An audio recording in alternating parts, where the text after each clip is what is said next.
বিদ্যুৎ বিক্রি বাবদ বাংলাদেশ বিদ্যুৎ উন্নয়ন বোর্ড বিপিডিবির কাছে আদানি পাওয়ারের বিপুল পরিমাণ পাওনা বকেয়া পড়ে যায় বিগত আওয়ামী লীগ সরকারের সময়ে। সে সময়ে আদানি পাওয়ারকে বিদ্যুৎ সরবরাহ বাবদ বিল পরিশোধ করা হতো প্রতি মাসে গড়ে 20 থেকে 30 মিলিয়ন ডলার। অন্তর্বর্তী সরকার ক্ষমতায় আসার পর আদানির কেন্দ্র থেকে বিদ্যুৎ কেনা বাড়ানো হয়েছে। একই সঙ্গে বিল পরিশোধও বেড়েছে আগের চেয়ে 3-4 গুণ। বর্তমানে প্রতি মাসে গড়ে 80 থেকে 85 মিলিয়ন ডলার বিল পাচ্ছে আদানি পাওয়ার। চলতি মার্চেও আদানি পাওয়ারকে বিদ্যুৎ সরবরাহ বাবদ 95 মিলিয়ন ডলারের বেশি বিল পরিশোধ করেছে বিপিডিবি।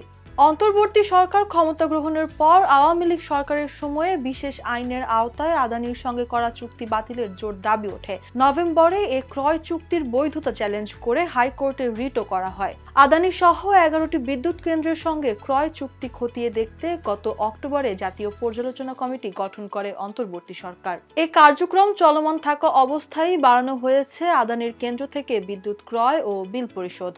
সংশ্লিষ্ট একটি সূত্রের তথ্য অনুযায়ী বিতর্ক থাকলেও এ মুহূর্তে বিপিডিবির সঙ্গে করা চুক্তি নিয়ে আদানি গ্রুপের মধ্যে খুব একটা উদ্বেগ নেই। অন্তর্বর্তী সরকারও এখন আদানির বকেয়া পরিশোধ ও তাদের কাছ থেকে বিদ্যুতের বাড়তি সরবরাহ নেওয়া ছাড়া আর কিছু ভাবছে না। যদিও অসম শর্তের ভিত্তিতে পতিত বিগত সরকার কোম্পানিটির সঙ্গে এ চুক্তি করেছে বলে অভিযোগ রয়েছে। শ্রীলঙ্কা এবং আফ্রিকার দেশ কেনিয়া এরই মধ্যে বিভিন্ন অভিযোগ তুলে আদানি গ্রুপের সঙ্গে চুক্তি বাতিল করেছে। চলতি গ্রীষ্মে বিদ্যুৎ কেন্দ্রটি থেকে পূর্ণ সক্ষমতায় বিদ্যুৎ পাওয়া যাবে বলে প্রত্যাশা করছে বিদ্যুৎ বিভাগ। আদানিও এখন 1600 মেগাওয়াট সক্ষমতার দুটি ইউনিট থেকে বাংলাদেশে বিদ্যুৎ রফতানি করছে। 1496 মেগাওয়াট স্থাপিত সক্ষমতার বিদ্যুৎ কেন্দ্রটি থেকে গত সপ্তাহে সর্বোচ্চ পরিমাণ বিদ্যুৎ কিনেছে বিপিডিবি। বিদ্যুৎ বিভাগ ও বিপিডিবি সূত্রে জানা গেছে প্রতি মাসে গড়ে আদানি পাওয়ারের বিল আসে কম বেশি 70 থেকে 75 মিলিয়ন ডলার। আর গত অক্টোবর থেকে প্রতি মাসে আদানি পাওয়ারকে গড়ে 85 মিলিয়ন ডলার পরিশোধ করা হচ্ছে। এর মধ্যে সংশ্লিষ্ট মাসের বিলের পাশাপাশি প্রদেয় বকেয়া বিলও রয়েছে। 6 মাস ধরেই আদানি পাওয়ারকে এভাবে নিয়মিত বিলের পাশাপাশি কিছু পরিমাণে বকেয়াও পরিশোধ করা হচ্ছে। এ বিষয়ে জানতে চাইলে বিপিডিবির চেয়ারম্যান প্রকৌশলী মোহাম্মদ রেজাউল করিম বণিক বার্তাকে বলেন, আদানির বকেয়া সাধ্যমতো পরিশোধ করা হচ্ছে।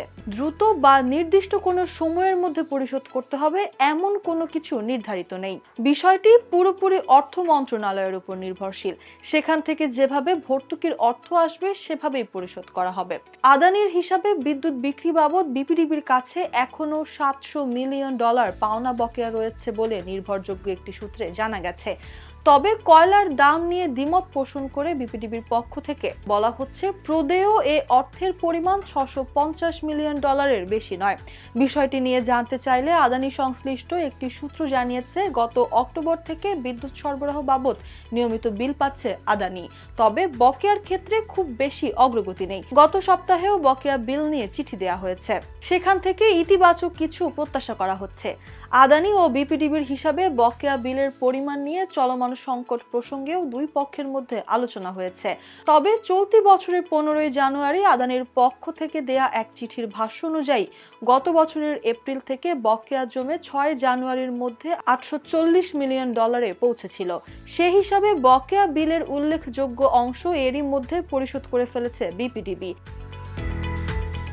আদানির সঙ্গে বিপিডিবির বিল বকেয়া নিয়ে চিঠি চালাচালি বিগত বছরের শুরু থেকেই। বিদ্যুৎ বিল বকেয়ার কারণে আওয়ামী লীগ সরকারের সময়ে আদানির শীর্ষ কর্মকর্তারা দফায় দফায় বাংলাদেশ সফর করেছেন। এমনকি বকেয়া বিলের কারণে কখনো বিদ্যুৎ সরবরাহ কমিয়ে দেয়া, কখনো বিদ্যুৎ কেন্দ্র বন্ধ করে দেওয়ার মতো হুমকিও এসেছে।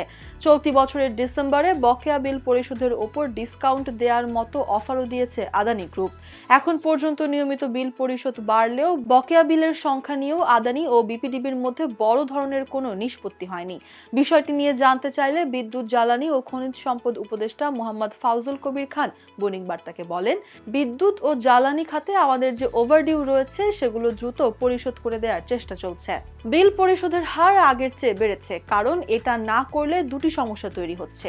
প্রথমত, বিল পরিশোধের নির্দিষ্ট সময়সীমা পেরিয়ে গেলে তার উপর জরিমানা দিতে হয়। দ্বিতীয়ত, বকেয়া না থাকলে জ্বালানির দামে সাশ্রয়ী হওয়া যায়। আদানির বিল পরিশোধ আগের চেয়ে দ্রুত পরিশোধ হচ্ছে কিনা এমন বিষয়ে জানতে চাইলে তিনি বলেন, আদানি বলে কথা নয়, যাদের বকেয়া রয়েছে সেগুলো সবই দ্রুত পরিশোধের চেষ্টা হচ্ছে। পরিশোধ নিয়মিত থাকলে বিদ্যুৎ ও জ্বালানির সরবরাহ ব্যবস্থাপনায় সংকট হওয়ার সুযোগ থাকে না।